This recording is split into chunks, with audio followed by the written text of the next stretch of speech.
Olá, meus queridos, sejam bem-vindos ao Livros Etc. Me chamo Isabel Lisboa e essa aqui é a minha primeira aula de uma série de aulas sobre o tema do aborto. Nessa primeira aula eu quero contar um pouquinho para vocês sobre uma breve história do aborto, baseado nesse livro aqui, que eu já falei sobre ele aqui no canal, Precisamos Falar sobre Aborto, Mitos e Verdades. Só para explicar primeiro a dinâmica de como vão ser as aulas. Essa primeira aula eu vou falar sobre a história do aborto, de todas as ONGs que estavam envolvidas, dos movimentos feministas, dos homens, dos pensadores intelectuais que também estão envolvidos na pauta e na agenda abortista. Na próxima aula eu vou falar sobre estatísticas e o impacto social do aborto nos países ao redor do mundo em que o aborto foi legalizado. Na aula seguinte eu vou falar sobre os argumentos filosóficos da defesa do aborto e dos argumentos contrários, de quem defende, baseado no livro Contra o Aborto, do Francisco Ratzo. E, por fim, eu vou falar sobre os argumentos teológicos, que são meio que óbvios, mas eu acho que é importante falar também, porque, infelizmente, tem cristãos aí que estão dentro da Igreja Católica e que acreditam e defendem o aborto em alguns casos. Então, eu vou utilizar como base o Catecismo da Igreja Católica, obviamente, mas também a tradição da Igreja e algumas passagens das Sagradas Escrituras. Então, sigam me acompanhando aí que vem muita coisa boa. Se você não for inscrito, se inscreva no canal, comente, compartilhe, interaja para que o nosso canal cresça cada vez mais. Também deixaremos aí no link abaixo o nosso Apoia-se, para que vocês, se vocês tiverem interesse realmente, ajudem para que a gente cada vez mais possa se dedicar ao canal e cada vez mais possamos produzir um conteúdo com melhor qualidade. Estamos aqui dedicados a fazer isso. Então vamos lá. A questão do aborto, não há evidências científicas de que o aborto era defendido pela sociedade judaica. Os resquícios que nós temos ao longo da história de que o aborto ocorria ou de que o aborto era operado ali é mais na sociedade pré-judaica ou na sociedade greco-romana. Essas são as evidências que nós temos. Embora tenhamos o juramento de Hipócrates, que até hoje acontece nas universidades de medicina, quando o médico se gradua lá na sua colação de grau, ele faz o juramento de Hipócrates, onde ele promete não realizar nenhum tipo de abortamento, de assassinato do bebê na intrauterino. Esse juramento era algo mais como uma espécie de recomendação ética, mas o aborto acontecia lá na sociedade grega e na sociedade romana, realmente com uma ideia de que só os bons, só os saudáveis deveriam ficar vivos, tá certo? Quando a gente olha para a sociedade judaica, não há evidências, não há provas positivas de que acontecia o aborto, de que o aborto era uma prática recomendada. E pelo contrário, a gente via, na verdade, que a geração de filhos era algo, até na própria Bíblia, no Antigo Testamento, a gente vê muito falar sobre isso, de que as famílias vistas como abençoadas eram famílias que tinham mais filhos. E que, pelo contrário, quando a família não tinha filhos, quando uma mulher estéril, muitas vezes era visto como um castigo de Deus ou algum tipo de maldição. Quando a gente já entra aí na era cristã, a partir de 2000 anos atrás para cá, a gente vai ver que o aborto, já desde o primórdio do cristianismo, desde o cristianismo primitivo ali, dos primeiros cristãos, já passou a ser condenado como assassinato. Embora que na época da Idade Média isso passou a ser um pouquinho alterado, porque o aborto passou a ser condenado não tanto como assassinato, obviamente todos sabiam que o aborto era um assassinato, mas porque na época, como a moral sexual, as pessoas eram muito cristãs, e muito tementes a Deus, então, geralmente, quando acontecia a prática do aborto, era por conta de uma traição de uma mulher com o marido, enfim. E aí o aborto passou a ser condenado como uma espécie de condenação em relação à moral sexual, que não faça isso, porque você vai estar querendo ocultar um pecado com um pecado maior ainda, O aborto passou a ser condenado realmente como assassinato mais para frente e mais visto como uma questão social e política já a partir de Maquiavel, a partir do século XVII e do século XVIII. Passou a ser visto como algo que envolve a sociedade, como algo que deve ser discutido pelos governantes, que deve ser discutido pelos que estão à frente do governo. Maquiavel dizia que quanto maior a quantidade de pessoas, maior o crescimento populacional. Então ele era a favor de que mais pessoas nascessem, que mais pessoas fossem geradas, para que assim a sociedade evoluísse. Então Thomas Malthus se inspirou em Maquiavel, só que ele inverteu esse conceito. Então ele disse o contrário, ele disse que quanto mais pessoas, menor seria a probabilidade de que teríamos alimentos suficientes para todos, né? Ele dizia. E isso a gente aprendeu na escola, de que as pessoas crescem em uma progressão geométrica em PG e os alimentos, os recursos alimentícios crescem, são produzidos em progressão aritmética, em PA. Então, uma hora, o número de pessoas estaria muito maior, milhares de vezes maior. Ele acreditava que a cada 25 anos a população de um país dobrava de tamanho, enquanto que os alimentos ali não teriam como suprirem as necessidades dessa população. Só que o que o Thomas Malthus vai falar, e isso é interessante que a gente não ouve na escola, é que a solução que ele defende para esse problema, né, já que teria a falta de comida e a escassez, é de que as pessoas adotassem a abstenção sexual, a prática da castidade. Então ele defendia que os casamentos deveriam acontecer tardiamente, mais para frente, porque aí a mulher ficaria casada um tempo menor do seu período fértil e assim ela teria provavelmente menos filhos, e defendia que as pessoas realmente se abstivessem da sua sexualidade para assim poder terem menos filhos. Ele era totalmente contrário a qualquer forma de contracepção e de aborto nem se fala. Mas qual foi o erro do Malthus, né? Qual foi o erro dessa definição dele? Isso já é sabido hoje na ciência, de que o Malthus errou muito feio aí na sua análise social por conta dessa questão que ele fala, né? De que a população vai crescer numa PG e os alimentos numa PA. Só que o que ele fazia para chegar, o que ele fez para chegar a essa conclusão? Ele analisou o potencial de fertilidade, ou a fertilidade potencial daquela sociedade ali da época. Então, se hoje, em média, as famílias têm 8 filhos, então ele pega essa quantidade e vai multiplicando ao redor dos anos, como se essa quantidade fosse se manter constante. Só que a gente vê que ao longo de toda a história, ao longo de toda de toda a história sociológica da humanidade, que isso não é verdade, isso não acontece. Quando há um maior desenvolvimento social, quando aquela sociedade cresce economicamente, né, enfim, Revolução Industrial, ou mesmo seu desenvolvimento econômico nas sociedades mais antigas, as famílias tendem a ter menos filhos. Talvez, eu acredito, esse é um chute meu, de que para que a sociedade chegue a esse desenvolvimento, as famílias têm que trabalhar mais. E trabalhando mais, elas acabam tendo menos filhos, né?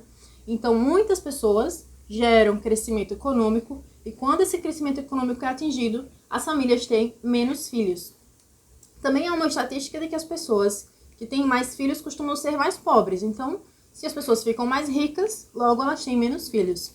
O Malthus ele ignorou todo esse argumento sociológico, toda essa análise estatística mesmo, e simplesmente pegou esse potencial de fertilidade e não o nascimento efetivo. Então esse foi o seu erro. E hoje a gente sabe que isso não é verdadeiro e que essa escassez alimentícia é falsa, né? Por mais que a sociedade cresça, por mais que venham mais pessoas ao redor do mundo a nascer, vai ter recurso alimentício, ainda tem muito para ser desenvolvido, ainda tem muito recurso alimentício para ser desenvolvido. Só que, como eu disse, né, o Thomas Malthus, mesmo tendo feito essa análise, tendo chegado a essa conclusão de que teríamos futuramente uma escassez alimentícia no mundo, ele jamais foi contrário à vida, né? Ele jamais foi a favor do aborto ou a favor de métodos contraceptivos. E quem foi, né? Foram os neomalthusianos. Eles leram o que o Malthus escreveu e reinterpretaram essa solução. Essa solução do Malthus eles não concordavam, justamente porque nessa mesma época começava a surgir uma ideia de liberdade sexual, uma ideia de expressão sexual e de busca pelo prazer sem as consequências que essa busca tem, né? Quando se realiza o sexo, tem uma probabilidade de nascer uma criança.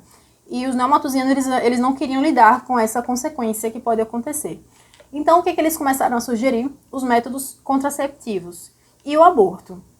Só que dentro dos neomalthusianos sempre havia ali uma espécie de discussão em relação a essa questão do aborto, justamente porque era uma pauta muito radical, era uma pauta que enfrentava uma extrema dificuldade ali na sociedade da época, né? Justamente porque a Europa estava sofrendo um declínio populacional. Então, em todos os países em que essas pautas eram levadas, era sempre muito rechaçada, porque as pessoas estavam precisando de mais gente, e não de menos gente. Então, quando se falava em métodos contraceptivos, em aborto, era algo totalmente rechaçado pela sociedade, inclusive pelos governantes. Talvez um dos motivos deles terem conseguido um respaldo maior na Inglaterra foi justamente o fato de que a Inglaterra tinha um índice populacional maior, não estava sofrendo com esse decréscimo tão grande que toda a Europa estava sofrendo, né? Foi justamente ali na época da Revolução Industrial, em 1820. Em 1822, o Francis Place vai escrever um livro chamado Ilustrações e Provas acerca do princípio da população. Ele era um neomalthusiano e ele escreveu esse livro em 1822 na Inglaterra. E ele foi o primeiro a defender publicamente a contracepção, enfrentando muitas críticas sociais na época. Muitas pessoas nem se importavam com esses conceitos defendidos por ele, mas gerou ali um certo impacto, no sentido de que foi algo que impressionou a população por ser algo que as pessoas não concordavam, né? Era uma ideia totalmente nova. Já em 1830, o livro A Psicologia Moral, de Robert Dale, foi escrito lá nos Estados Unidos. Então a gente vê que vão aí ao redor do mundo pulando essas ideias, né? Primeiramente na Inglaterra e logo em seguida nos Estados Unidos. Do mesmo modo, nos Estados Unidos também enfrentaram fortes críticas sociais, porque os Estados Unidos eram uma sociedade, em boa parte, protestante, que tinha essa cultura, né, de ter muitos filhos. A boa parte das famílias eram numerosas, até hoje tem muitas famílias numerosas nos Estados Unidos. E então, a primeira vez em que isso foi publicado, né, defendido abertamente lá ao público, em público, enfrentou muita crítica e muitas dificuldades. Em 1868, o primeiro candidato nos Estados Unidos defende a contracepção abertamente. Ele não foi eleito, mas também enfrentou uma forte crítica popular. Para os neomalthusianos, eles acreditavam que Deus não queria que a população, que os homens, se multiplicassem desordenadamente. Eles acreditavam que deveria haver uma ordem, um ordenamento nessa multiplicação e que eles seriam os responsáveis por ordenar essa multiplicação dos humanos. Eles diziam que os homens têm dever de pôr fim à fome e à desigualdade e de que as pessoas têm direito ao próprio bem-estar. Então a gente vê que aí é uma espécie de nascente, uma semente das ideias que a gente ouve hoje, né, de que temos direito ao prazer, temos direito ao bem-estar, independentemente das consequências que esse bem-estar, que esse prazer possam vir a ter, e de que o homem tem dever de erradicar a desigualdade e a fome. Então, para que seja erradicado isso, algumas pessoas devem sofrer, né, uma espécie de ideia utilitarista aí que prejudica alguns, no caso os bebês, né, a despeito de um benefício futuro. Em 1872, teve a primeira candidata a presidente nos Estados Unidos, né? Na época qualquer um podia se candidatar e ela não teve absolutamente nenhum voto. O nome dela era Virginia Woodhull. Mas à medida que como ela se candidatou, ela criou um partido chamado Partido pelos Direitos Igualitários de Homens e Mulheres, e ela começou a ganhar um certo respaldo social ali. Então ela começou a chamar atenção na sociedade porque ela desempenhava várias funções. Ela era uma ativista, ela era uma atriz, ela era uma contadora, enfim, ela desempenhava várias funções e chamou a atenção de toda a população local por conta disso. Ela defendia o aborto, e defendia o aborto abertamente, e foi a primeira pessoa nos Estados Unidos a fazer isso, né, quando ninguém fazia. Porque assim, como é que funcionava, né? Os neomalthusianos, eles defendiam o aborto e defendiam a contracepção. Alguns entre eles discordavam da questão do aborto, inclusive daqui a pouco eu vou ler um trecho que um dos neomalthusianos escreveu numa liga em que houve essa discordância. Se você ler esse trecho hoje, você acha tremendamente conservador, em defesa da vida, mas você vê que na verdade era por questão de estratégia, né? Alguns deles não defendiam o aborto porque sabiam que por ser uma pauta muito radical, era melhor eles irem aos poucos. Então, primeiramente, defendia-se a contracepção em nome do prazer, em nome do bem-estar social, em nome da eliminação e erradicação da fome e da miséria. Em seguida, aí sim, é que partiria-se para a defesa aberta do aborto. Então, a Virginia Woodhull ela foi a primeira a defender o aborto abertamente nos Estados Unidos e defendia também a mutilação de ovários de mulheres que ela considerava inaptas. Se você for analisar quais eram essas mulheres que ela considerava inaptas, eram obviamente as mulheres negras e as mulheres pobres. Então a gente vê aí que uma nascente também do eugenismo já acontecia, né? Agora o termo eugenia, ele só passou a ser cunhado como tal com o Francis Darwin, que era primo do Charles Darwin, né? O escritor da origem das espécies que a gente estudou na escola. E o Francis Darwin, ele pegou esse estudo do Darwin, né, que ele fala da origem das espécies e que o próprio Darwin também dava a entender de que existia uma raça mais pura que a outra. E ele pega isso e transforma numa ideia que veio a se transformar no que foi o nazismo, que é a ideia de que existem raças que são superiores a outras, de que existem raças que são mais bem dotadas que outras. E que essa raça superior seria a raça branca, seriam os homens brancos de classe média. No livro Fruits of Philosophy, de Knowlton, ele escreveu esse livro, né? E esse livro chamou grande atenção na Inglaterra, grande atenção, assim, sendo rechaçado mesmo pela sociedade. Então a corte inglesa foi lá e proibiu a divulgação desse livro. Era um livro que defendia abertamente o aborto, defendia abertamente a contracepção. E aí o que aconteceu? Um casal, o Charles Bradlaugh e a Annie Besant, eles criaram uma editora, mesmo com a proibição da corte inglesa, e divulgaram esse livro, mesmo que fosse proibido. Então, novamente, a corte inglesa foi lá e proibiu eles de fazerem essa divulgação e processaram eles. Isso foi para a corte, foi para juiz, e é aí que vem a tática da mídia, que a gente vê isso sendo operado hoje, e que a gente entende como isso se deu e como algo que tem menos de 100 anos faz parte do imaginário popular hoje por conta dessas estratégias. É uma estratégia que se chama advocacy, ou relações públicas, que seria... Esse caso aconteceu, né? A Annie Besant e o Charles, eles publicaram um livro, mesmo com a proibição da corte inglesa, então a corte inglesa foi lá e proibiu. Aí o que a mídia fez? Pegou esse caso e começou a divulgar pesadamente na Inglaterra, e isso tomou tanta dimensão, isso cresceu tanto, que passou a ser também divulgado em toda a Europa. Então isso criou aí na população uma curiosidade, as pessoas começaram a buscar esse livro clandestinamente, cópias piratas, para ler por que estava gerando tanta comoção, por que as pessoas estavam falando tanto nesse livro, e as pessoas começaram a ler. Então aconteceu o efeito inverso, né? A corte inglesa queria, na verdade, que as pessoas não tivessem acesso àquelas ideias eugenistas, e o que aconteceu foi o contrário.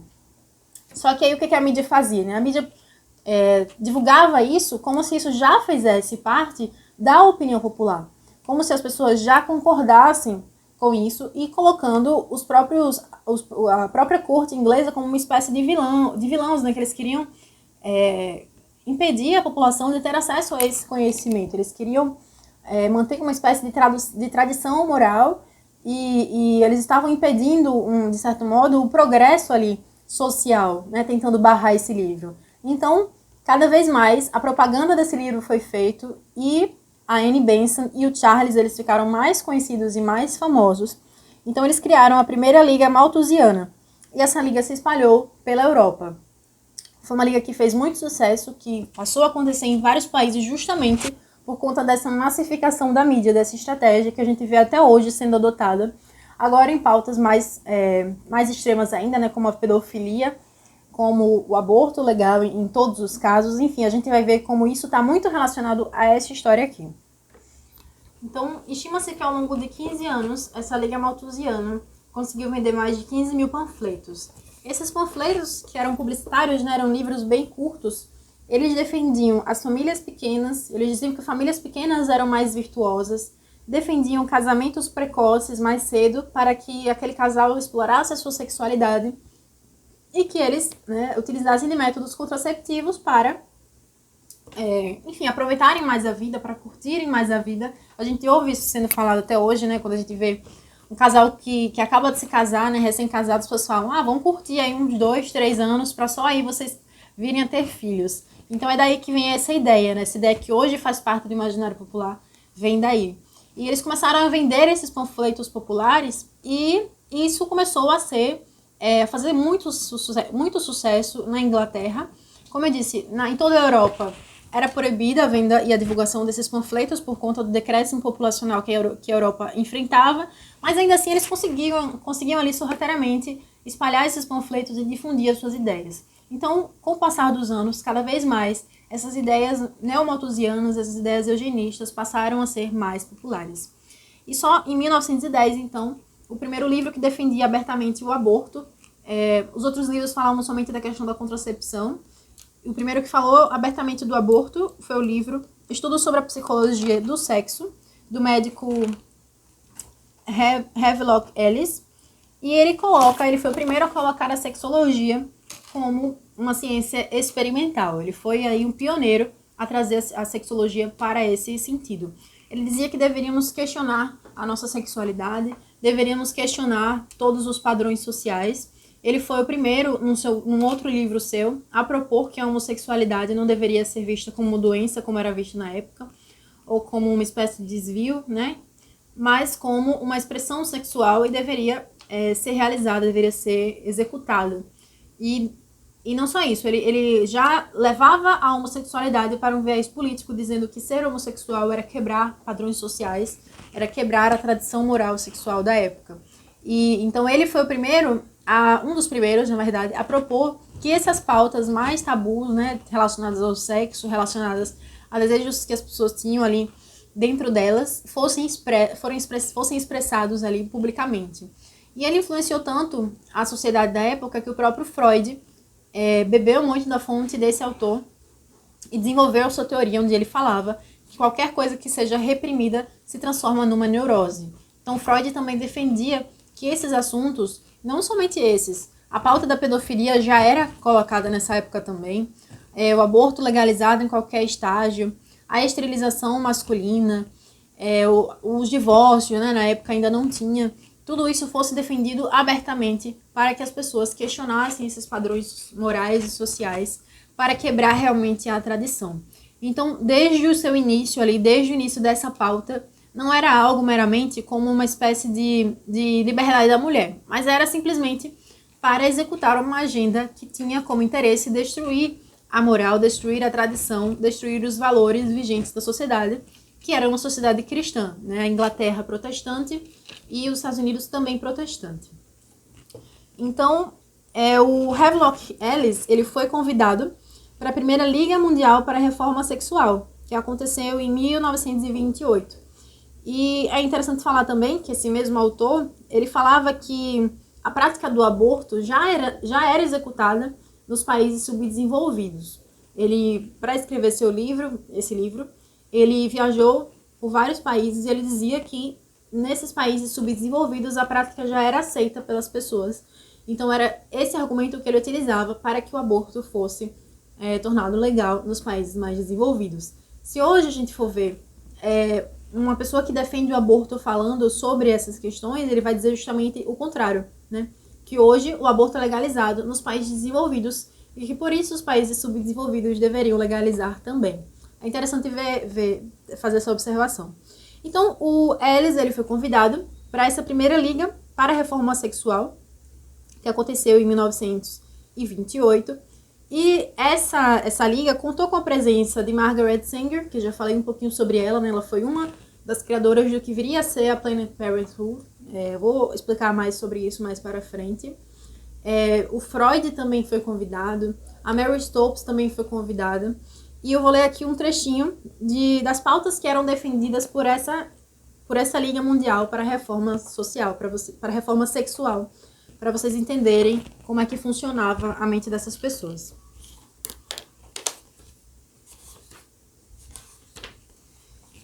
Retirada de leis que criminalizavam a sodomia, aceitação da homossexualidade como forma alternativa e legítima de expressão sexual.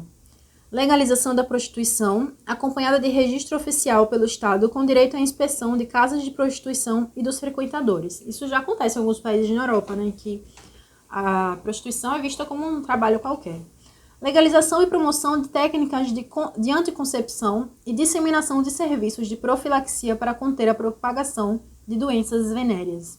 Estabelecimento de centros de aconselhamento sexual para promover e esclarecer sobre o controle de natalidade e eugenia, a liberalização de matrimônios e facilitação de divórcios, a retirada de todas as restrições para procedimentos de aborto induzido, a retirada de leis de difamação obscena, que impedem o trabalho de educadores sexuais. Porque, justamente, aqueles que defendiam a sexologia com ciência, né, eles enfrentavam muita dificuldade ali no meio da sociedade, por serem, de fato, questões questões tabus, né? Questões que nunca foram trazidas a público. Então, muitas vezes, a polícia lá mandava prender por realmente fazer um atentado à ordem moral, difamação, enfim. E por fim, a sistemática aplicação da educação sexual científica para jovens e adultos. Isso é muito, muito, muito importante. Essa questão da educação sexual sendo defendida já desde os primórdios aí das ideias neomalthusianas e eugenistas, né? Porque a gente vê hoje também as pessoas que são a favor do aborto falarem que a solução para que o aborto diminua, para que o índice de gravidez na adolescência diminua, é justamente educar sexualmente os jovens e as crianças. Há pessoas que são a favor disso, que defendem que essa educação sexual se inicie aos 6 anos de idade na criança. Só que a gente vai ver que é justamente o contrário que acontece. Quanto mais precoce é feita essa educação sexual, maior o índice de gravidez na adolescência. Porque as crianças que não tinham essa curiosidade até então, elas têm despertado esse desejo. E aí, enfim, começam a reproduzir aquilo que eles estão vendo. Embora muitos deles não concordem com isso, a gente vê estatisticamente que é isso que acontece. Na próxima aula, quando eu vou falar sobre a estatística, eu vou falar mais sobre isso, sobre um caso que aconteceu nos Estados Unidos, numa escola, em que foi aplicada a educação sexual lá como mais uma matéria, e o índice de gravidez na adolescência aumentou muito. E sobre essas pautas aqui, né, é muito interessante a gente ver como hoje ainda tem algumas coisas que não foram aplicadas, mas que é como que uma escada, né? À medida que o tempo vai passando, cada vez mais dessas pautas vão sendo aplicadas e vão não somente sendo aplicadas, mas vão sendo normatizadas na nossa mente, na mente de todo mundo. Essa questão mesmo da prostituição, essa questão eles falavam da profilaxia e da propagação de doenças venéreas, e essa foi a porta de entrada para muitas das pautas de contracepção e aborto em vários países. Então, eles instalavam clínicas de aconselhamento social ali para mães, para mulheres, com a ideia de que era para meramente a questão de doenças venéreas, e a partir dali defendia então os métodos anticoncepcionais e em seguida os métodos de aborto. Tudo é uma porta de entrada para que aos poucos essas questões vão sendo assimiladas aí pelas pessoas. Então a educação estava sendo já defendida nesse início, e essa liga ela fez um enorme sucesso ali no meio social, né? Aconteceu várias vezes, e ela aconteceu entre 1920 e 1938. Mas sempre a polícia ia lá, às vezes prendia, às vezes fechava, mandava encerrar. Sempre tinha muita confusão. Então, em 1938 foi a última vez em que essa liga aconteceu. E entre esses convidados, né, a participarem dessa liga, estava Margaret Sanger. Ela foi o que veio a se tornar a atual Planned Parenthood, mas ela começou ali como uma enfermeira na Inglaterra, e ela, aliás, nos Estados Unidos, desculpa, e ela, ao lidar ali com o meio social, com o meio pobre, veio a quantidade de abortos que eram realizados pelas mulheres, abortos clandestinos, ela ficou ali estarrecida, assim diz a história, e começou então a militar em prol da legalização do aborto e em prol da eugenia. Então ela ela abriu uma agência de aconselhamento de mulheres, e nessa agência de aconselhamento ela defendia a contracepção, defendia o aborto, e ela não falava ali, né, sobre as pautas de eugenia, ela falava sobre as pautas de eugenia nos seus livros, mas nas agências de aconselhamento ela falava da contracepção como liberdade das mulheres, como liberdade da mulher negra, instalando essas clínicas ali de aconselhamento social, principalmente nas zonas mais pobres e de maior população negra. Por conta disso, ela foi presa uma vez, e quando ela foi presa, ela se tornou mais famosa ainda por conta disso, né? Novamente, isso que aconteceu com esse caso anterior que eu falei do médico que falou sobre a sexologia, aconteceu novamente. A mídia começou a divulgar o caso da Margaret. Então, ela se tornou mais conhecida, mais famosa, passou um mês presa e retornou. Quando ela retornou, ela já estava mais conhecida e teve mais seguidores que eram favoráveis às suas ideias eugenistas. Ela dizia em seu livro, O Pivô da Civilização, de 1929, que os genes inferiores, que são a população pobre, se reproduzem como coelhos, e de que o verdadeiro objetivo do controle de natalidade é impedir a propagação desses genes. Então, ela já deixa muito claro ali nos seus livros quais são as suas ideias, né? Qual que é o objetivo do controle da natalidade? É justamente impedir que os pobres, que os negros, que os esquálidos, que os deficientes, todas as pessoas marginalizadas se propaguem na sociedade por uma purificação das raças. Ela criou o Comitê Nacional de Saúde Materna, onde lutava para que os médicos falassem de contracepção. Então, ela fazia um trabalho, assim, de que... Isso ao longo de vários anos, né? ela fazia um trabalho de ir até os médicos e pedir a eles que falassem com seus pacientes, com as suas pacientes, sobre a contracepção e sobre o aborto, né? E por conta disso, novamente, ela foi presa, porque começou a chamar a atenção na sociedade, e aí a polícia americana mandava prender por atentado ao pudor, por questionar a moral vigente, né? A sociedade ainda ali, como eu disse, fortemente protestante, famílias numerosas, então aquilo ainda causava um grande estranhamento na sociedade. Até que em 1930 ela criou a Liga Americana de Controle de Nascimentos. E em 1939, por conta de toda essa perseguição que tinha do governo, que tinha ali da polícia, né, sempre que ela organizava esses eventos, ela organizava essas ligas, tinha confusão, tinha problema, justamente por serem questões polêmicas. Então, para diminuir um pouco aí essa dificuldade de conseguir atuar na sociedade, ela se uniu essa liga que ela criou, né, a Liga Americana de Controle de Nascimentos, com outras ligas, aí sim, formando a então conhecida Planned Parenthood, que seria o planejamento parental.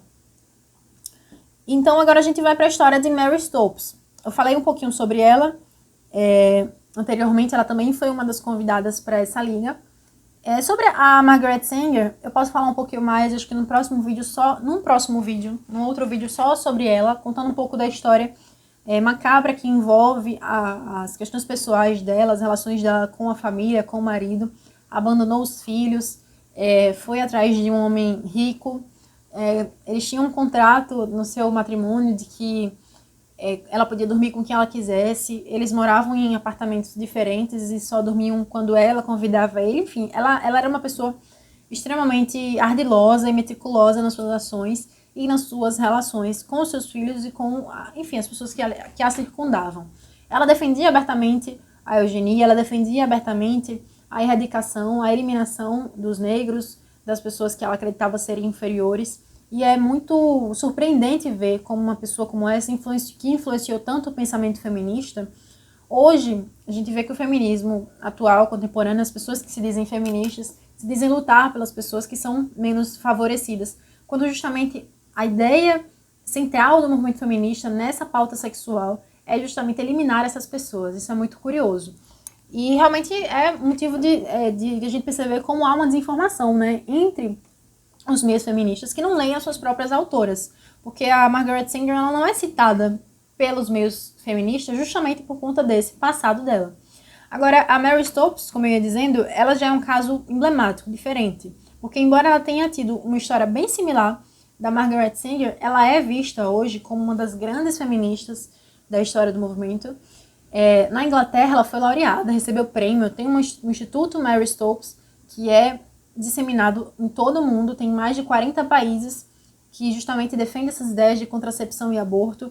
E as feministas falam muito bem dela abertamente, mas ela também era uma eugenista, também acreditava na purificação da raça humana. Então a Mary Stopes, ela criou o termo maternidade responsável e paternidade responsável. É curioso que a gente vê esses termos sendo utilizados hoje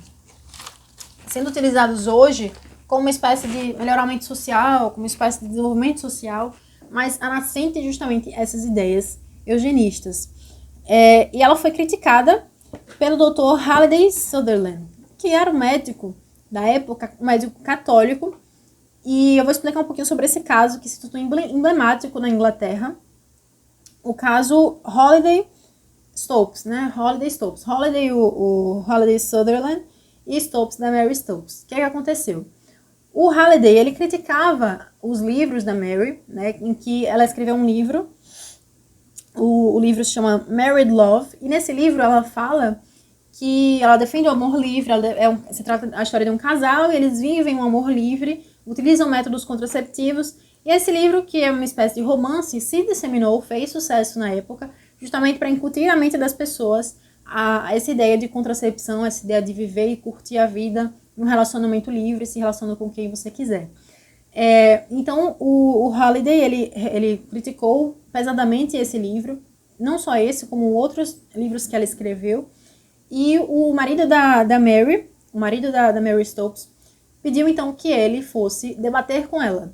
Pelo que eu entendi da história, o Halliday ele se negou por conta das condições que o marido dela colocou para que acontecesse o debate, e se negando, então eles entraram com um processo contra o Halliday por difamação. Esse processo foi para a corte inglesa e, novamente, aconteceu o que a gente chama de advocacy. A mídia pegou esse caso e transformou no show business, né? Transformou isso realmente num evento. E mesmo o Halliday tendo ganho o seu processo, o processo de difamação, ele não estava difamando, ele estava falando a verdade sobre ela, né? Ela de fato defendia a purificação das espécies. Mesmo ele tendo ganho, o que importa é a ideia que ficou. Enfim, uma mentira contada 1000 vezes se transforma numa verdade. Não importa que ele tenha ganho o processo. O que importa é o modo que o movimento feminista da época, que ela e que o seu marido transformaram essa história numa coisa assim, do tipo, tá vendo só? Nós estamos aqui defendendo o progresso da sociedade. Nós estamos aqui defendendo que a sociedade evolua. E essas pessoas retrógradas, religiosas, fundamentalistas, estão tentando nos frear, estão tentando nos calar. Mas eles não vão conseguir. E essa ideia vendeu, essa ideia pegou. Justamente porque a Mary, ela vinha numa época em que ela estava em declínio, ela estava precisando de dinheiro. Ela, inclusive, chegou a publicar artigo de oferecendo prostituição. E ela estava com pouco prestígio na época, então esse caso veio para voltar a crescer a Mary Stopes. E funcionou. Funcionou tanto que eles, então, criaram outras ligas e criaram um boletim de controle de natalidade.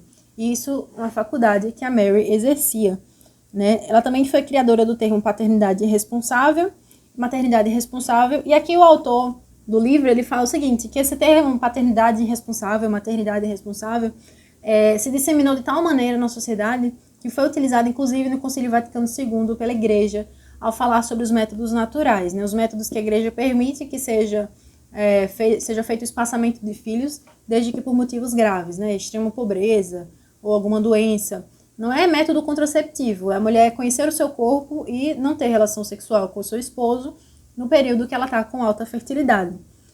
Mas se vier a engravidar, aceitar esses filhos que venham. Então, o autor explica aqui que mesmo ela tendo sido ali tão subversiva, né, tão emblemática nas suas ideias, nos seus pensamentos, ela conseguiu influenciar até a Igreja Católica ali no Concílio Vaticano II. Isso é muito curioso. Ela teve um filho, o Harry Stopes, e essa parte também é engraçada, né, da história dela. É de que ela criou o termo paternidade responsável, ela falava sobre você ter responsabilidade sobre os seus filhos, os filhos que você gerou, mas ela maltratou enormemente o seu filho era torturado por ela. Ela o obrigou a ele utilizar fraldas até os 11 anos. Ela vestia ele de menina para testar, para estimular um outro comportamento nele. Ela, ao longo dos anos, né, ela engravidou já mais velha, com 43 anos, e ela já tinha sido a primeira mulher paleontóloga da Universidade de Manchester, então ela tinha um prestígio social. E aí, por que eu digo que a história dela é parecida com a da Margaret Sanger, né? Porque ela, quando casou com seu esposo, o primeiro deles, né, ela difamou ele, na verdade, não caluniou, ela ridicularizou ele em público, dizendo que o seu casamento não tinha sido consumado, ele teve problemas de impotência sexual, e ela tornou isso público, envergonhando e, enfim, constrangendo enormemente, e se divorciou desse esposo. Depois casou-se novamente, e nesse segundo casamento, ela fez um contrato, e fez o marido assinar esse contrato, em que ela abre mão de qualquer responsabilidade matrimonial, de tarefas da casa, etc. O que se sabe é que ele só podia entrar no quarto para dormir depois que ele executava as tarefas domésticas da casa, as tarefas de casa.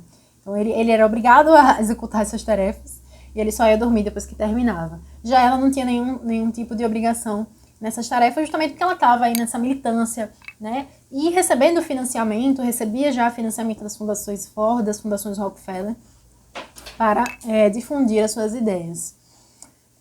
Então ela teve esse filho com o segundo marido, Harry Stopes, né? Como eu disse, vestia o menino de menina, obrigava a criança a utilizar fralda até os 11 anos. E ao longo desse tempo, ela adotou mais 4 crianças, e todas as crianças que ela adotou, ela devolvia.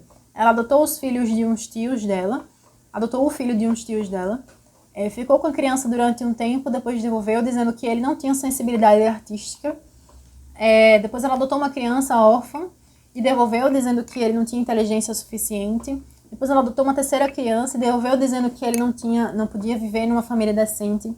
Enfim, eram os motivos mais esdrúxulos. Não tem como a gente ver a história dessa mulher e não chegar à conclusão de que era uma mulher desequilibrada, uma mulher que estava aí fora dos seus estados mentais, de sanidade mental.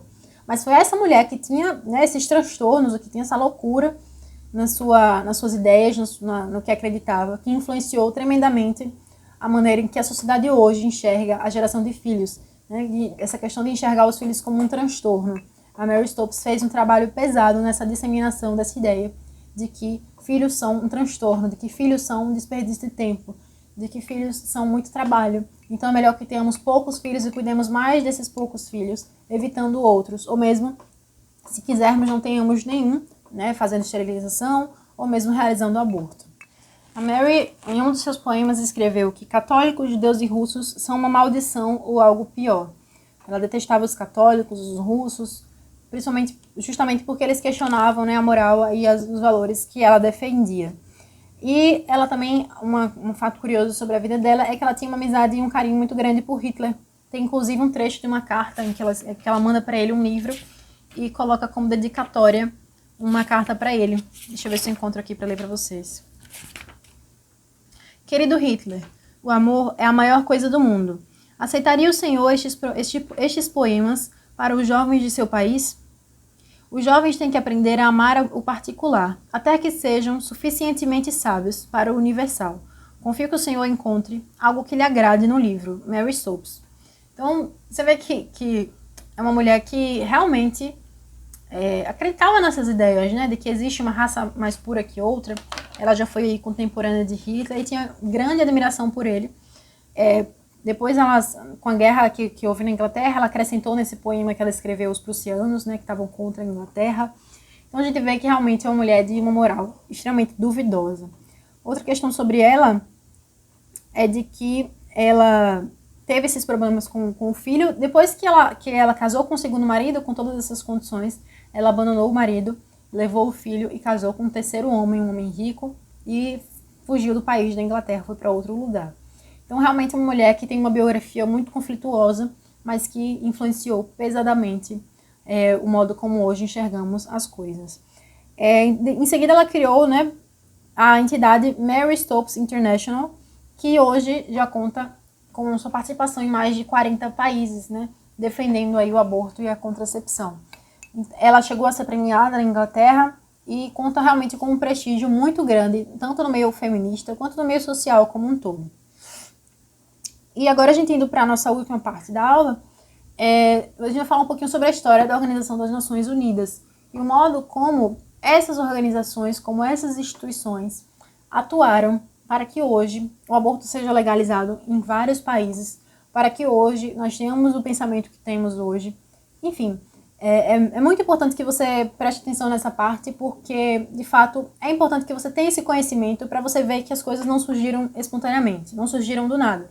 Se hoje as pessoas que defendem o aborto falam que, mas nos países desenvolvidos isso acontece, foi justamente por essa atuação da ONU, justamente por essa atuação de pessoas como a Mary Stopes, como a Margaret Sanger, que tornou possível que isso acontecesse na sociedade. Não foi um processo espontâneo, pelo contrário, foi fruto de muito dinheiro, de muito investimento de fundações interessadas em desestruturar as nossas famílias.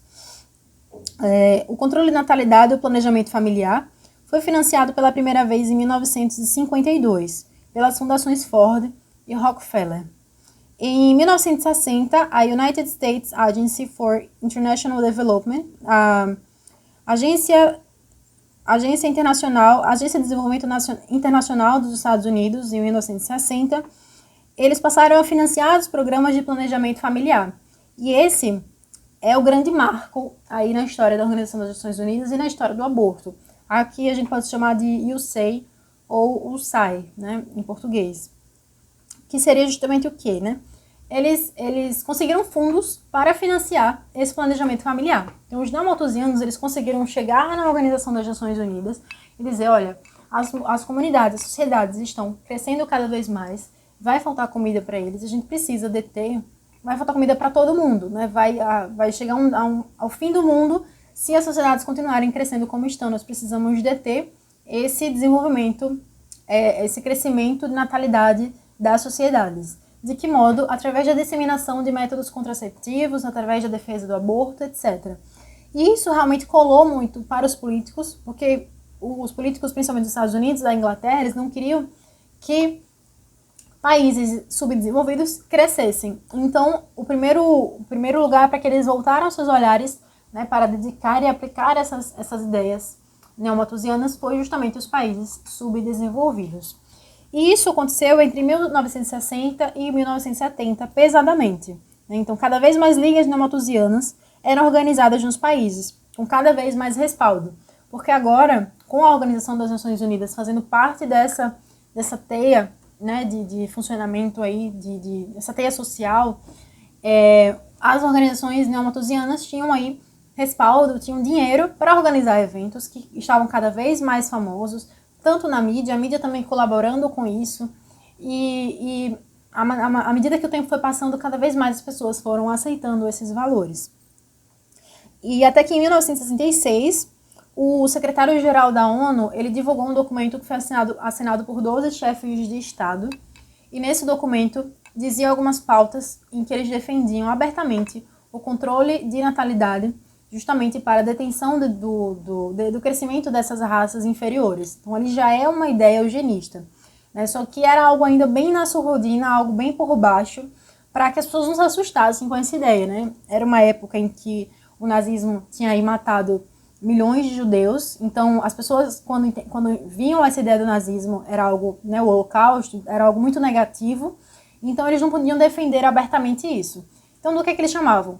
De planejamento parental, de aconselhamento familiar, de paternidade responsável, de controle de natalidade, sempre nomes e termos que são eufemismos para o que de fato é, que é o assassinato de crianças no ventre da mãe, que é a purificação das raças, que é o nazismo, que é acreditar que existem pessoas que devem ser mortas simplesmente por serem negras ou deficientes. A ideia é essa, né, utilizando as palavras certas, mas então eles se utilizam muito da linguagem para deixar a coisa mais digerível, mais palpável. E um parágrafo desse documento que foi assinado pelos chefes de Estado responsabilizava os Estados-membros e a ONU de viabilizar tecnicamente a execução do projeto.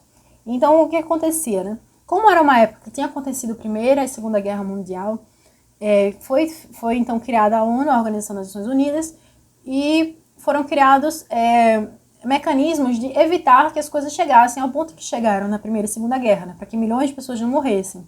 Então havia ali um limite até onde um país poderia ir com o outro. Guerras como essa já não poderiam mais ser realizadas, e de fato, como essas não aconteceram desde então. Então, os países eles passavam a assinar esse tratado, né, de comum acordo com a Organização das Nações Unidas, para que assim fossem vistos como países que respeitavam os direitos humanos. Esses países que respeitavam os direitos humanos, eles eram beneficiados, e os países que não respeitavam, que não assinavam, tinham que ser julgados internacionalmente por um comitê.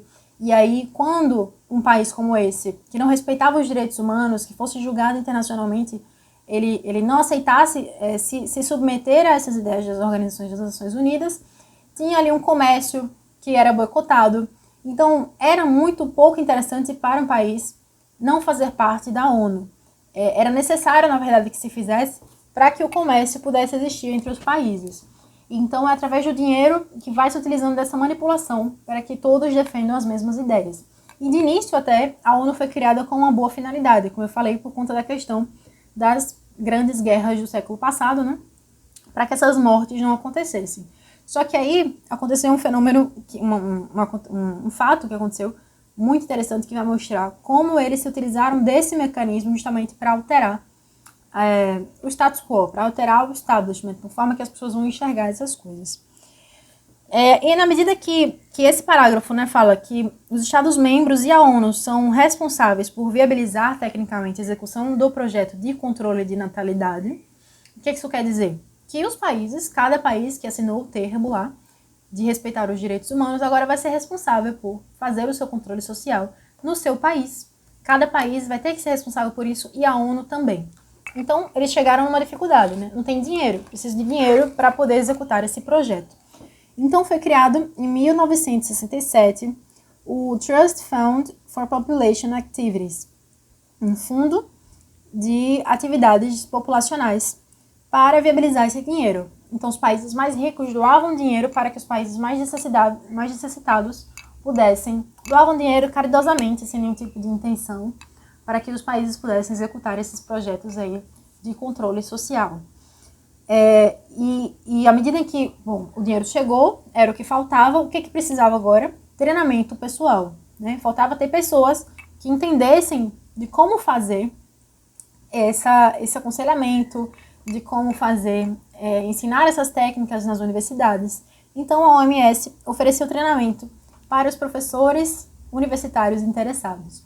Então, isso explica muito como hoje nas universidades, boa parte dos professores universitários defendem essas ideias, né? Porque eles já são aí uma terceira, quarta geração que veio de uma geração que foi financiada para isso, que recebeu esse treinamento de ensinar essas técnicas na universidade, para que aí os universitários que viessem a se tornar outros profissionais ensinassem as pessoas que eles ensinam, enfim, e a coisa fosse tomando toda a sociedade. Foi justamente isso que aconteceu. Então, a OMS já convocou ali os professores universitários do mundo para fazer esse treinamento, ensinando como propagar as ideias de controle social, as ideias neomalthusianas. Então, foram muitos ecólogos, muitos biólogos também para estudar isso. E, bom, foi uma empreitada ali, um esforço. Disse que foi o maior investimento dos Estados Unidos desde o Plano Marshall.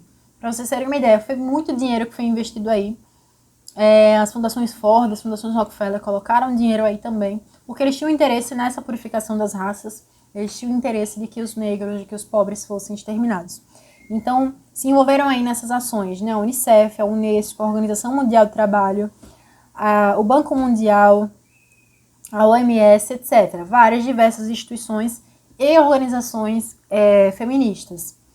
A Unicef, então, aprovou uma resolução que auxiliava os países necessitados com capacitação para serviços de saúde materna e familiar. Eles chamavam desse nome, né? Serviços de saúde materna e familiar. E convocou, então, a Planned Parenthood para ser a instituição que daria uma consulta, seria o órgão consultor. Então, a Planned Parenthood, que já era uma organização abortista desde o início, né? Uma das fundadoras era abortista. Na verdade, todos os fundadores eram abortistas e eugenistas. Passou a ser o órgão consultor da Unicef.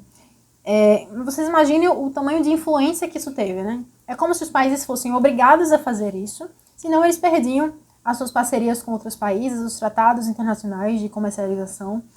Então, de certo modo, a ONU, do modo que operou para que isso viesse a acontecer, foi retirando a soberania de todos os países e transformando realmente toda essa teia aí em uma espécie de poder global.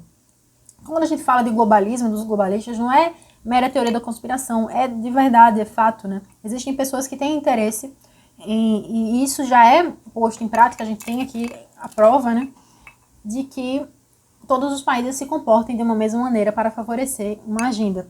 E essa agenda, certamente, coaduna com as ideias eugenistas e abortistas. Bom, nessas ligas que eram organizadas pelos neomalthusianos, pela Unicef, pela Unesco, pela ONU, eram ligas que defendiam o DIU, defendiam a esterilização masculina e defendiam o aborto legalizado. Então aí a coisa já passou a ser defendida realmente de maneira aberta. Então, na verdade, o grande marco nessa história foi realmente a criação do campo populacional da USAID, né, em 1965. A partir daí, que passaram a ter dinheiro, realmente fundos financeiros para poder financiar todos esses projetos, essa execução, treinar o pessoal para poder fazer isso. Então, cada país enviava a sua equipe, enviava os seus professores universitários, os seus enfermeiros, os seus médicos, para serem treinados nesse viés, nesse posicionamento de enxergar a mudança da sociedade, e a coisa começou realmente a tomar um grande rumo. Só que o que aconteceu, né? Onde eles mais queriam que essas ideias fossem propagadas, onde eles mais queriam que esse projeto andasse, seria nos países subdesenvolvidos, né? Que eram justamente os países que eles acreditavam que deveria ter a sua população exterminada ou mesmo enfim, que não crescessem pessoas, não fossem geradas pessoas dos países subdesenvolvidos. Mas esses países, eles não estavam aceitando isso tão bem. Porque era uma espécie de imposição de Estado, né, por essa questão. Os Estados, eles eram obrigados a firmar esses acordos. Mas os países subdesenvolvidos não achavam interessante fazer isso, aplicar isso lá em seu país, justamente porque eles queriam que mais pessoas viessem a nascer para que o país pudesse se desenvolver, já que era um país em desenvolvimento. Então, essas ideias malthusianas, essas ideias eugenistas não encontraram respaldo nesses países. Foi então que o John Rockefeller, né, um dos primeiros da família Rockefeller, teve a brilhante ideia de não mais direcionar os seus fundos financeiros para iniciativas como essas, de cima para baixo, do Estado para o povo, mas o contrário. Então, o que ele fez? Ele começou a financiar movimentos abortistas, feministas e intelectuais, para que fosse defendida, então, a ideia da emancipação da mulher. Porque essa ideia de controle de natalidade, essa ideia de aborto, de métodos contraceptivos, eram difundidos ali, mas a população ainda ficava receosa, a população ainda não aceitava bem isso. Então, quando foi que ele teve esse lance? Foi em 1970. Em 1970, ele começou então a financiar os movimentos feministas, e aí vendeu-se a ideia da emancipação da mulher. Então, a gente vê como o movimento feminista foi utilizado realmente como massa de manobra, como marionete, para que fosse então feito esse andamento dessa ideia eugenista, né? Emancipemos a mulher, pela liberdade da mulher, e aí a mulher acreditando nisso, acreditando que assim ela seria livre, que sem filhos ela seria livre, ela compraria a ideia de utilizar métodos contraceptivos, de ter menos filhos, de realizar aborto. E a gente vê como isso tem dado certo em todo o mundo. Existem inúmeros países subdesenvolvidos hoje que já têm um aborto legalizado. Então, com isso, com o andamento do financiamento dos movimentos feministas e dessa ideia de vender a emancipação da mulher, livros foram publicados, artigos passaram a ser escritos em diversas revistas, estudos passaram a ser feitos em universidades. Então foi aí que também, na mesma época, né, começou a iniciar-se a terceira onda já do movimento feminista, que já falava da questão da política de gênero. Também nessa época, também dentro da segunda onda, também se falava muito da revolução sexual. Então tudo isso foi se mesclando e a acontecer principalmente dentro das universidades. Então, dentro das universidades aconteciam as defesas de eugenia, as defesas de aborto, as defesas dos movimentos de revolução sexual, do amor livre, do sexo livre. Todas essas ideias passaram a ser difundidas ali dentro das universidades, que é justamente que assim funciona desde a história da humanidade, né? Dentro dos grupos, dos meios intelectuais, as ideias começam a ser difundidas. Então, essas ideias passam para a sociedade, porque são os universitários que vão formar a sociedade. Até que em 1995, o médico chamado Paul Ehrlich, ele publicou um estudo das mariposas. Ele fez um estudo das mariposas, e nesse estudo ele pegou simplesmente as conclusões que ele teve no estudo das mariposas e levou para os humanos, como se as mariposas e os humanos tivessem muita relação. Mas é engraçado, né, mas é trágico, justamente porque as pessoas não se importaram muito desse estudo ter sido baseado originalmente nas mariposas, mas nas conclusões que ele teve. A conclusão que ele teve foi de que, se a taxa de natalidade não cair, a de mortalidade irá aumentar, né? Se a população continuar crescendo, se mais pessoas nascem, então vai ter gente que vai morrer, vai ter gente que vai precisar morrer.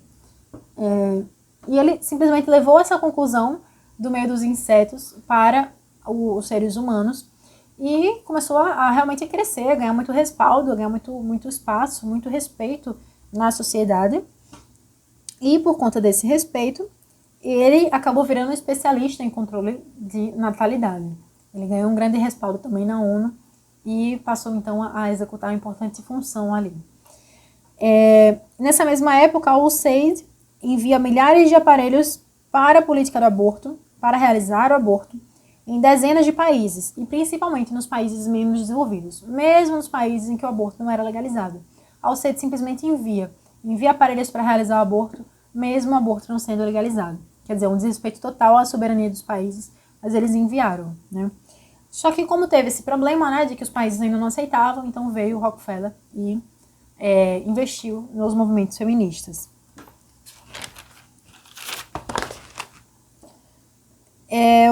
Então, à medida que o Rockefeller passou a financiar os movimentos, passou a dar fundos financeiros realmente para que essas ideias filosóficas passassem a ser difundidas. Então, é importante frisar também que dentro dessas pessoas, né, a Margaret Sanger, a Mary Stopes, eram socialistas, eram pessoas que defendiam o socialismo. Só que assim, com um viés mais marxista, né? Então foi aí nessa época que aconteceu a Revolução Cultural, aquela ideia do marxismo cultural. E o que eles passaram a entender foi que os oprimidos, aqueles que são reprimidos pela sociedade, não são mais os proletariados, não são mais os trabalhadores, conforme Leonardo explica no seu vídeo sobre o Manifesto do Partido Comunista, né? Que o Marx defendeu, que os oprimidos eram os trabalhadores. Eles vão dizer que não, que os oprimidos são as mulheres, são os marginalizados. E aí sim é que eles entendem de que maneira as minorias podem ser utilizadas para servir a essa agenda, né? Então passou-se a defender a ideia da revolução cultural, de que existem várias culturas e de que as culturas precisam ser respeitadas, de que tem sociedades em que o aborto é realizado, então precisamos respeitar e precisamos trazer isso para a nossa sociedade, né? Como aquele outro autor que falou no seu livro que as sociedades subdesenvolvidas faziam, é realmente trazer essas coisas para o imaginário popular para as pessoas passarem a aceitar e a ver como normal. Então, o que aconteceu nessa época foi o relativismo cultural, né?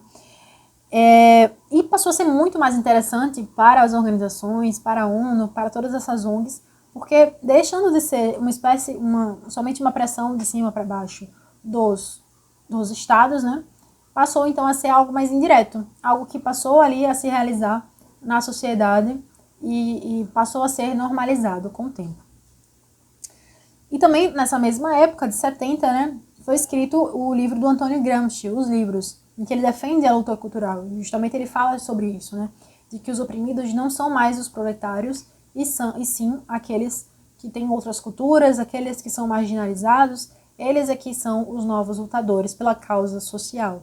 Não mais um governo, para se tornar socialista, deve ser feita uma revolta armada, mas sim algo aos poucos, tomando ali, dominando as instituições, a mídia, a universidade, dominando todos os think tanks, todos aqueles centros de cultura e de intelectualidade, para que assim a mentalidade social seja modificada. Em 1996, ocorreu um congresso a portas fechadas, com 6 agências da ONU, que foram organizadas pelo Centro de Direitos Reprodutivos de Nova York, juntamente com ativistas feministas. Aconteceu esse evento, que era para ter sido secreto, só que alguém ficou sabendo e divulgou esse evento. A ONU negou firmemente durante vários anos, porque foi um evento somente com agências ligadas à ONU e com ativistas feministas. Mas eles negaram durante vários anos e aí depois de um tempo eles disseram, não, aconteceu e ninguém nunca escondeu isso. Eles passaram a dizer que com uma ingenuidade, com uma pureza, como se em nenhum momento tivesse sido escondido. E eles não puderam mais negar, né, que aconteceu justamente porque os documentos passaram a ser divulgados, muitos documentos do que foi defendido ali naquele evento. E a pauta principal que foi defendida nesse evento foi justamente o controle de natalidade imediato nos países subdesenvolvidos. Eles precisavam refrear ali o mais rápido possível esse desenvolvimento, esse crescimento de natalidade nos países subdesenvolvidos e desenvolver estratégias para fazer isso. Então é aí, né, que justamente aqui, forçar a reinterpretação do conceito dos direitos humanos fundamentais e tratar o aborto como direito. Qual foi a sacada desse pessoal? A gente precisa levar essas ideias para os países subdesenvolvidos. Os países subdesenvolvidos, os governantes não estão aceitando bem essas ideias porque eles querem que mais pessoas nasçam para que o país se desenvolva cada vez mais. Como é que a gente vai fazer com que as pessoas aceitem essas ideias? Como é que a gente vai fazer com que o Estado seja obrigado a executar essas ideias que a gente quer que passem a funcionar na realidade? Então, como eu disse, como foi assinado aquele Tratado dos Direitos Humanos, eles resolveram então relativizar, ou melhor, reinterpretar os direitos humanos e tratar o aborto como um direito fundamental. Então, se o aborto passou a ser um direito fundamental da mulher, para que ela exercesse a sua liberdade sexual, para que ela tivesse o seu direito de escolha, os países que não legalizassem o aborto seriam países que não respeitavam os direitos fundamentais. Se o país não respeita direitos fundamentais, ele vai ter que ser punido, né, investigado internacionalmente, vai ter tratados econômicos cortados ali de relações entre outros países. Como eu disse, não é interessante para eles não fazer parte da Organização das Nações Unidas. Então veja de que modo brilhante que elas encontraram de obrigar os países a legalizar o aborto. E foi assim que aconteceu em muitos países. Então, com isso, os países membros dos Tratados Internacionais dos Direitos Humanos se viram obrigados a aprovar o aborto, sob pena de julgamento internacional, por violarem os direitos humanos. Essa é uma história breve do aborto, tá? Tem muito mais, mas eu resolvi, justamente baseado nesse livro, chegar até essa parte para você entender de que modo que a ONU, juntamente com muitas outras instituições, juntamente com muitas outras organizações, movimentos feministas, abortistas, eugenistas, nazistas, neomalthusianos, eles realmente trabalharam para que hoje a população pense e entenda a geração de filhos, o aborto da maneira que entende hoje, né? A gente vê, por exemplo, pessoas do meio comum, pessoas simples, dizendo, tá, eu sou contra o aborto, mas no caso de estupro, porque realmente o estupro, em todos os países, ele é o primeiro passo. Então, primeiro normatiza-se na mente das pessoas um caso para o estupro, pro aborto, depois fala, olha, o aborto não é tão grave assim, não é criança, não é uma vida ainda, vai ser uma vida só a partir da 12ª semana. Tá, então vamos legalizar até a 12ª semana? Depois ele vai dizer, mas importa mais a liberdade da mulher do que a vida da criança. Então vamos legalizar mais pra frente? Vamos deixar então até os 9 meses a mulher ter o direito de exercer sua liberdade. Então, realmente a gente vê como é uma agenda que é muito astuta, muito inteligente, muito bem elaborada para realmente mudar a maneira que as pessoas enxergam a realidade. Então, eu encerro por aqui, por esse vídeo é só. Eu quis falar uma história breve do aborto, né? No próximo vídeo eu vou falar sobre o impacto social da legalização do aborto nos países em que for legalizado, as estatísticas, os mitos que muitas pessoas acreditam, como o caso do Uruguai, o caso da Islândia. Recebi, inclusive, algumas perguntas relacionadas a isso lá no Instagram. Então, é importante que, se você tem essas dúvidas, você assista a próxima aula. Ressalto também aqui a importância de você assistir as 2 aulas que já tem disponibilizadas por Leonardo, até para você entender um pouco desse contexto, né? É bom você assistir primeiro a aula dele, aí você entende o pensamento socialista, comunista que influenciou essas feministas, que influenciou essas pessoas que defendiam as ideias que eu descrevi aqui nessa aula, né? Como realmente um contexto histórico para você ficar situado aí na história, tá? E essas 2 aulas dele estão muito boas, porque ele de fato conseguiu ser imparcial, falar o que diz o Marx sem colocar as opiniões dele. Então você vai realmente conhecer o que o Marx falou no seu livro. É uma aula que ficou longa porque ele realmente detalhou bem, falou bem o pensamento do Marx. Próxima aula sobre impactos sociais, e a aula seguinte, a terceira aula, vai ser sobre os argumentos filosóficos, e para a gente poder finalizar, a 4ª aula, os argumentos teológicos. Por esse vídeo é só, pessoal. Eu agradeço muito a atenção de quem ficou até aqui. Se você tem algum questionamento, alguma sugestão a fazer, pode deixar aí embaixo no campo dos comentários, que eu vou responder atenciosamente a todos. Comentem, compartilhem. Novamente, a gente tem o nosso Apoia-se, caso você queira contribuir com esse trabalho. E é isso. Muito obrigada. Fiquem todos com Deus. Abraços.